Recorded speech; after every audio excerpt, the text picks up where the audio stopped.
સુરતમાં કાયદો અને વ્યવસ્થા જાળવવા પોલીસ દ્વારા મેગા ડ્રાઈવ યોજાઈ, જેમાં આરોપીઓને પોલીસ પરેડ ગ્રાઉન્ડ ખાતે એકત્રિત કરવામાં આવ્યા। ગેરકાયદેસર હથિયારોના આરોપીઓને એકત્રિત કરવામાં આવ્યા।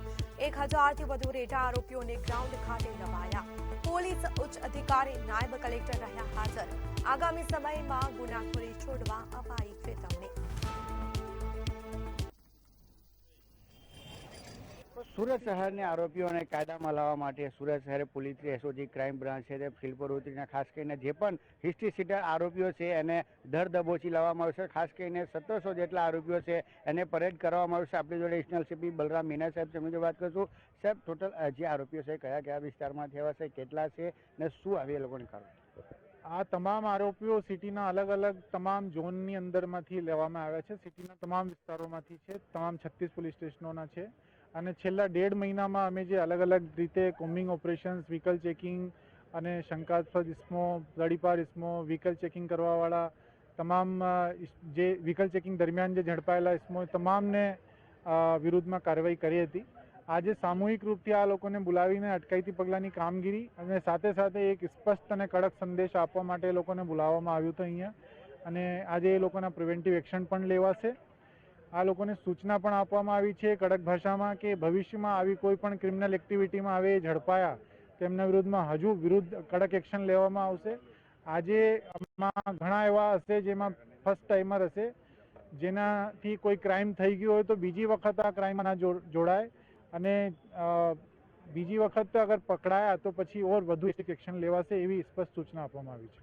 એમાં બુસ્ટર પણ કરાવીને ખાસ કરીને વાત કરીએ જે ટોટલ કેટલા આરોપીઓ છે ને કયા પોલીસ સ્ટેશનને કેટલા છે એવું આંકડા ખરો? એ ઝોન વાઇઝ મોટા આંકડા છે। એમાંથી જીપી એક્ટ હેઠળ 1750થી વધુ ગુનાઓ દાખલ કરવામાં આવ્યા। એમાંથી 1350 એવા લોકો હતા જે લોકો જાહેરનામા ભંગ કરતા જાહેરમાં હથિયાર સાથે પકડાયા છે, છરી, ચાકુ, છપ્પુ એવા વસ્તુઓની સાથે।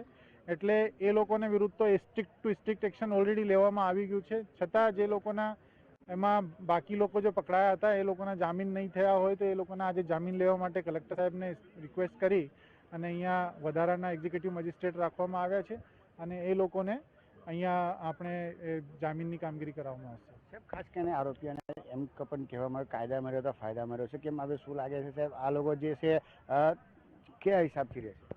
એમાં એકચ્યુઅલી ઘણા એવા ક્રિમિનલ્સ હોય છે જે ફર્સ્ટ ટાઈમ ક્રાઇમ કરતા હોય અથવા તો એમનાથી ક્રાઇમની જે સમજ એમની છે એ બહુ વિપરીત હોય છે। એટલા માટે પહેલી વખત કોઈ ક્રાઇમ કરતો પકડાઈ જાય અને પોલીસ સ્ટ્રિક્ટ એક્શન લઈ લે તો એમને આ વસ્તુ સમજ પડે કે ભવિષ્યમાં આ જ પ્રકારે અગર ભવિષ્યમાં કોઈ પણ ક્રાઇમમાં એ પકડાશે તો એમને બહુ મોટું નુકસાન થવાનું છે।